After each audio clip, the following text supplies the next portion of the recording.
Les écoutes de Sarkozy au centre du débat politique. Mise en cause par l'UMP, le Premier ministre Jean-Marc Ayrault a dit être au courant depuis le 26 février, quand le parquet en a informé la chancellerie, donc la ministre de la Justice. Du coup, le président de l'UMP, Jean-François Copé, réclame la démission de Christiane Taubira pour avoir, dit-il, menti dans ce dossier. Kiev n'interviendra pas en Crimée. À 4 jours du référendum sur l'adhésion de cette péninsule à la Russie, qu'il qualifie de farce, le président ukrainien par intérim, Oleksandr Turchinov, a affirmé dans un entretien à l'AFP que Kiev ne s'engagera pas militairement en Crimée, préférant protéger sa frontière est. La guerre entre dans sa 4e année et a déjà fait 140 000 morts. La diplomatie est dans l'impasse, le pouvoir syrien à l'offensive pour regagner le terrain perdu face à une rébellion divisée, et pendant ce temps se déroule une crise humanitaire inouïe. Selon l'UNICEF, 5,5 millions d'enfants sont touchés par le conflit.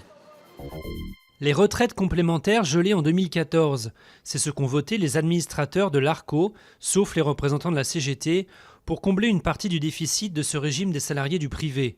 Au total, ce sont 11,8 millions de retraités qui vont être touchés.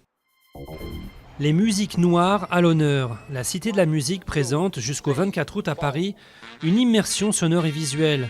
De l'Afrique de Fela Kuti et Youssou N'Dour à l'Amérique d'Aretha Franklin ou Stevie Wonder, en passant par les Caraïbes, de la salsa cubaine de Celia Cruz ou du reggae jamaïcain de Bob Marley.